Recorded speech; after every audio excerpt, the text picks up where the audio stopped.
Hello to chapter 41 of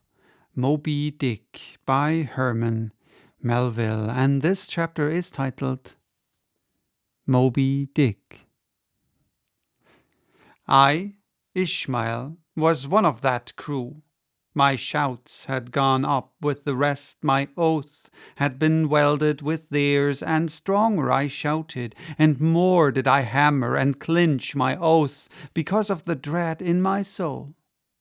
A wild, mystical, sympathetical feeling was in me. Ahab's quenchless feud seemed mine. With greedy ears I learned the history of that murderous monster against whom I and all the others had taken our oaths of violence and revenge.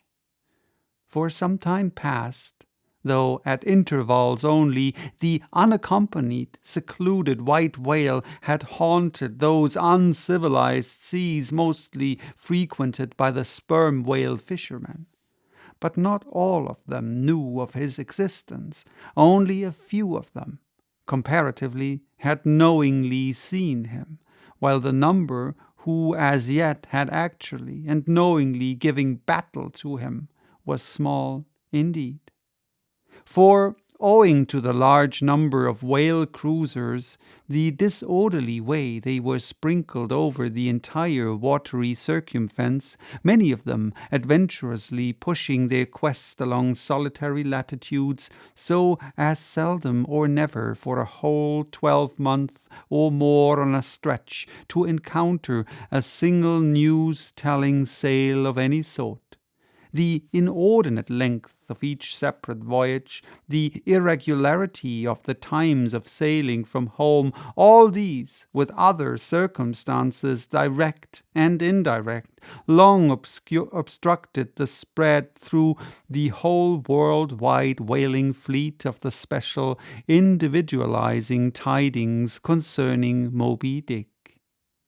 It was hardly to be doubted that several vessels reported to have encountered at such or such a time or on such or such a meridian a sperm whale of uncommon magnitude and malignity, which whale, after doing great mischief to his assailants, has completely escaped them. To some minds it was not an unfair presumption. I say that the whale in question must have been no other than Moby Dick. Yet, as of late, the sperm whale fishery had been marked by various and not unfrequent instances of great ferocity, cunning, and malice in the monster attacked.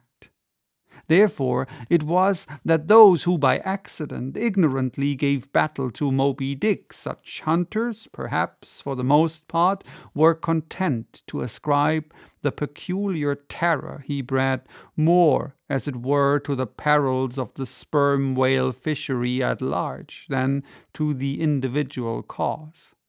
In that way, mostly, the disastrous encounter between Ahab and the whale had hitherto been popularly regarded. And as for those who, previously hearing of the white whale by chance, caught sight of him,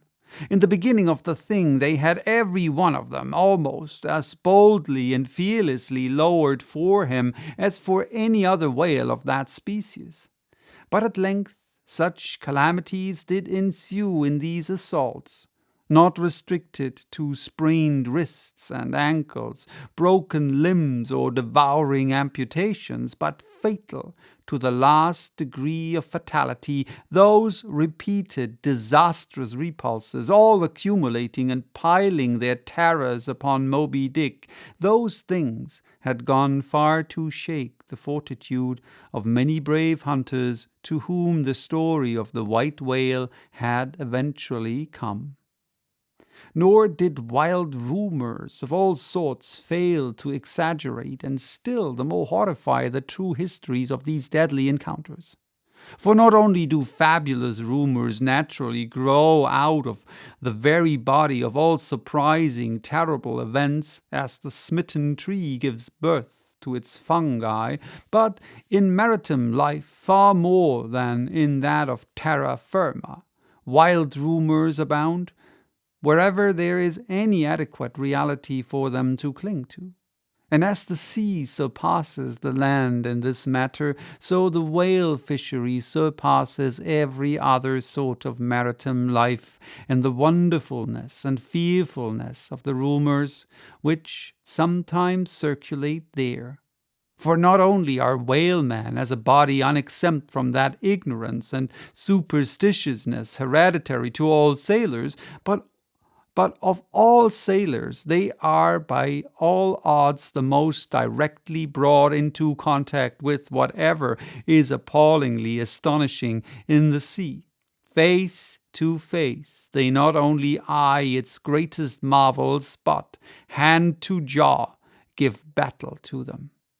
Alone in such remotest waters, that though you sailed 1,000 miles and passed 1,000 shores, you would not come to any chiseled hearthstone or aught hospitable beneath that part of the sun, in such latitudes and longitudes, pursuing to such a calling as he does. The whaleman is rapt by influences all tending to make his fancy pregnant with many a mighty birth. No wonder, then, that ever-gathering volume from the mere transits over the wildest watery spaces, the outblown rumors of the white whale did in the end incorporate with themselves all manner of morbid hints, and half-formed fetal suggestions of supernatural agencies, which eventually invested Moby Dick with new terrors unborrowed from anything that visibly appears, so that in many cases such a panic did he finally strike that few who by those rumors at least had heard of the white whale, few of those hunters were willing to encounter the perils of his jaw.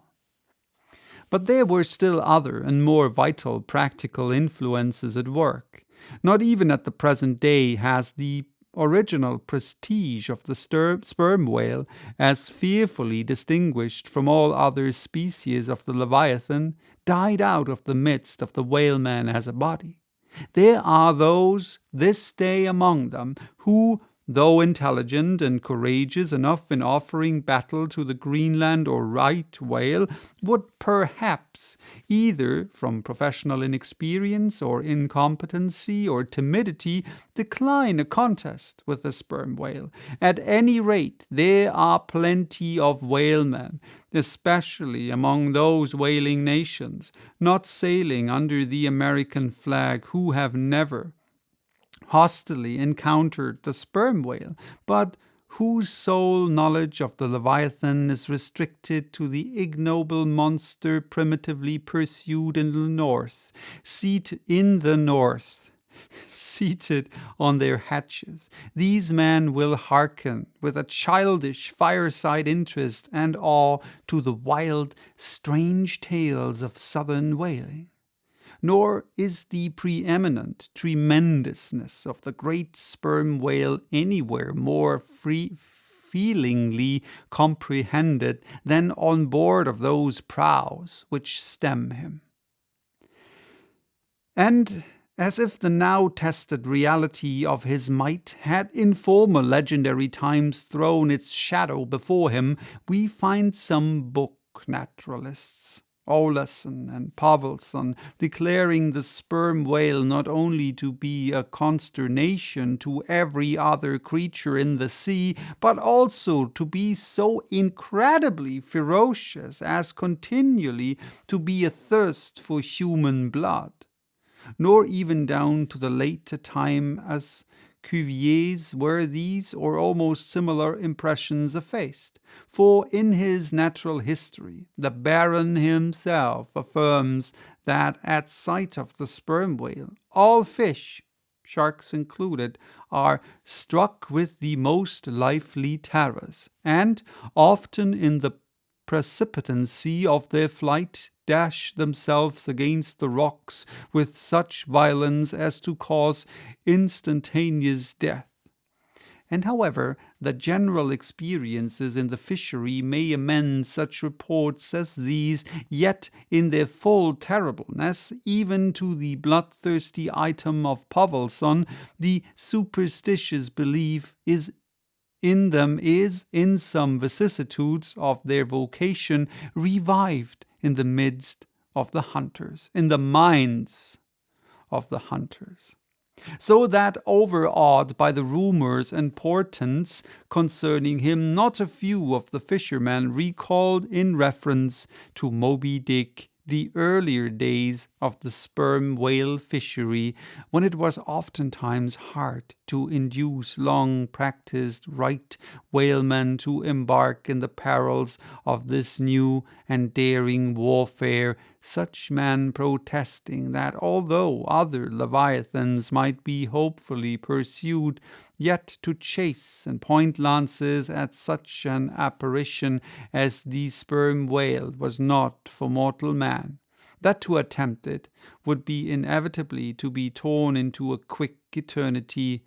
On this head there are some remarkable documents that may be consulted. Nevertheless, some there were who, even in the face of these things, were ready to give chase to Moby Dick, and a still greater number who, chancing only to hear of him distantly and vaguely, without the specific details of any certain calamity, and without superstitious accomplishments, were sufficiently hardy not to flee from the battle if offered. One of the wild suggestions referred to as at last coming to be linked with the white whale in the minds of the superstitiously inclined was the unearthly conceit that Moby Dick was ubiquitous, that he had actually been encountered in opposite latitudes at one and the same instant of time. Nor, credulous as such minds must have been, was this conceit altogether without some faint show of superstitious probability. For as the secrets of the currents and the seas have never been divulged even to the most erudite research, so the hidden ways of the sperm whale, when beneath the surface, remain in great part unaccountable to his pursuers, and from time to time have originated the most curious and contradictory speculations regarding them, especially concerning the mystic modes whereby, after sounding to a great depth, he transports himself with such vast swiftness to the most wildly distant points. So, I think I'll stop here with this first part, and, well, bye-bye till next time with the second part of this chapter titled Moby Dick.